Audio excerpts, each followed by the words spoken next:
funny thing is that I used to think the clutch on the BMW R1100 RT was heavy, but after riding this for a few months,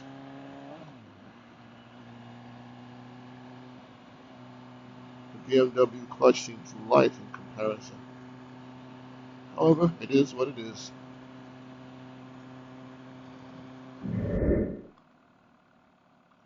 Normally I ride in rain mode because I'm usually riding at night, and I want to make sure that, oh, not make sure, but in rain mode, the bike is remapped to handle less than ideal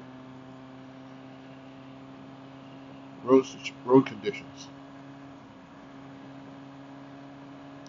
Not that it's raining at night, but at night, as anybody who knows who drives or rides, especially who rides, that you need more reaction time, and because the reason you need more reaction time is the lack of light, and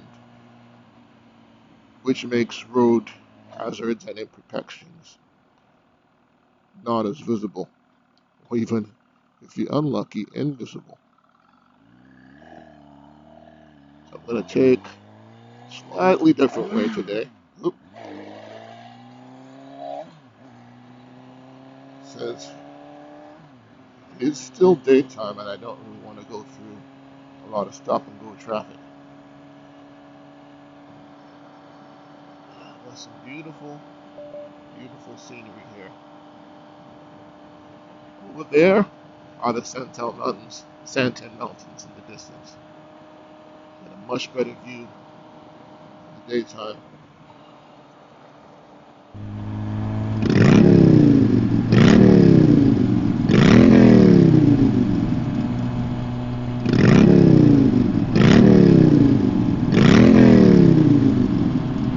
And that's the sound of my phone ringer. Are you still home, Carol? Hello?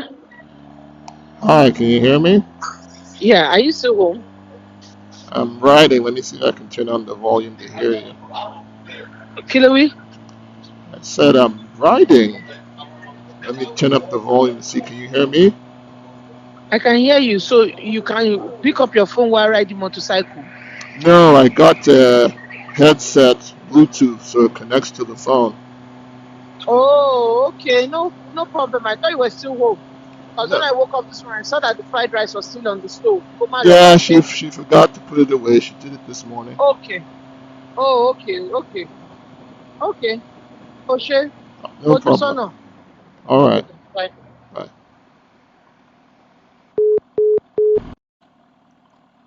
Okay, we've officially tested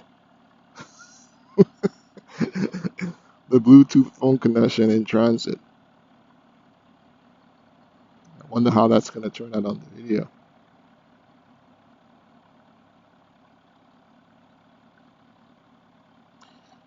Power of technology.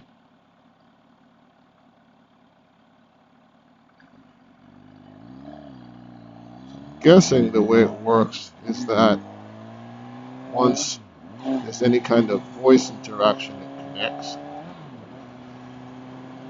Interesting. I'll have to check out the manual.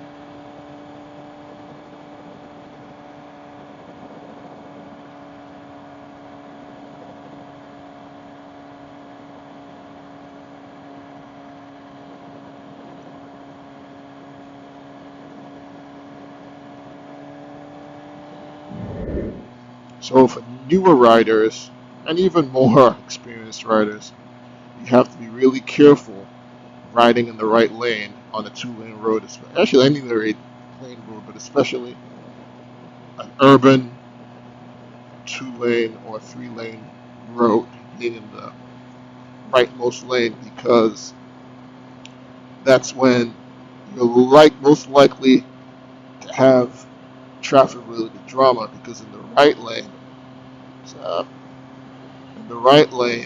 that's when traffic enters and exits the roadway.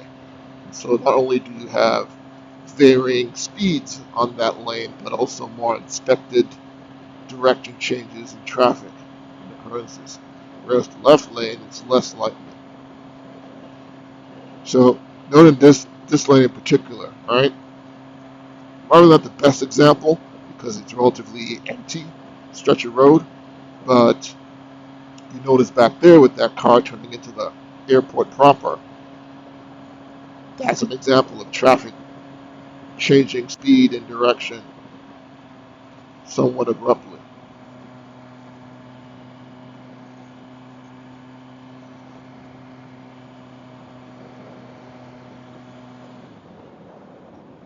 So that got another rider. What's up?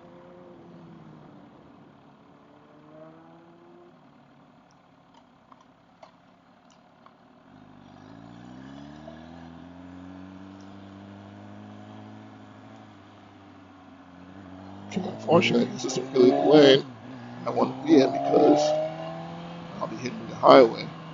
But this person is driving somewhat radically, so I'm just gonna zoom by.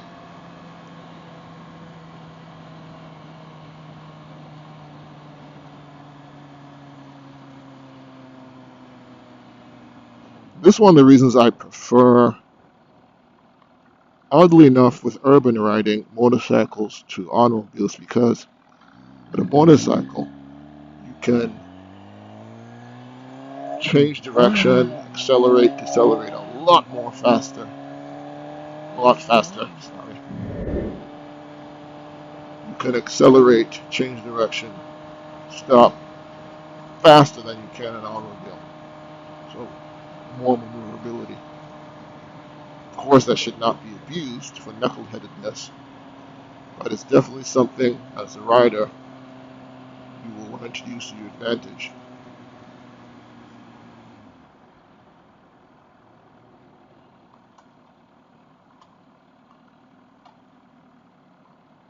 Whew. So you can tell it's a different time of year because typically at this light, I'm still very well in the sun at that position. But with the changing of seasons, and the shifting of the earth over to the sun, that shade is moved just a little bit more in a favorable position. I learned that in school, boys and girls. Okay, we're at cruising speed, and I forgot to change the mode, but that's okay. Still have power. Let's see what we can do here, baby. Woo!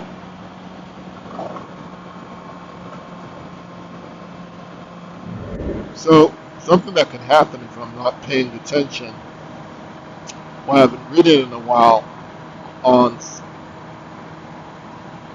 this particular sport bike, but a lot of sport bike riders, depending on the motorcycle and body shape, style, and bike ergonomics, can experience numbness uh, when riding, and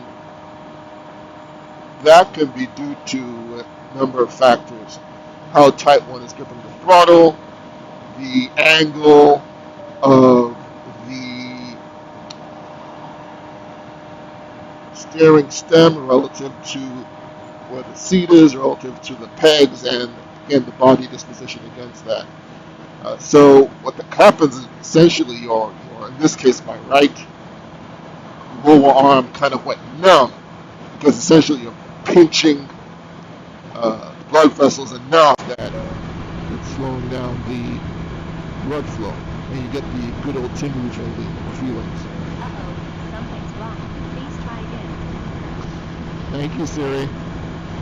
And so one of the things that I had to be aware of is my positioning on this particular motorcycle. So I have to be a little bit lower so that my arms aren't locked. It's not an issue with the left hand here because that's controlling the brake lever, as you can see. And there's no movement here like on the throttle on the right. Okay, that's why I have the throttle rocker, which you can't see, but it's below my right palm. That's to help keep the throttle here more stable, so I don't have to twist as much and therefore apply pressure. But that's easily resolved, as I just did while we were talking, by kind of leaning my right elbow on my thigh, which straightens up my arm, helps keep the throttle even, and also relieves pressure on those vessels as well as my grip, so I can get that blood flow. Why is this important? You don't want your hand, particularly your throttle hand, going numb while you're riding, especially at these speeds. So just something to keep in mind. Again, it doesn't happen to everybody. It doesn't happen on all sport bikes. It's more an ergonomic issue, which is more prevalent to sport bikes, given the positioning of the handlebars relative to the seat and the pegs, as I mentioned before. That's why you see racers. I mean, you don't see them standing up, but you really want to be in this position, ultimately, not only for aerodynamic reasons, but also, really, that's what the bike is built for.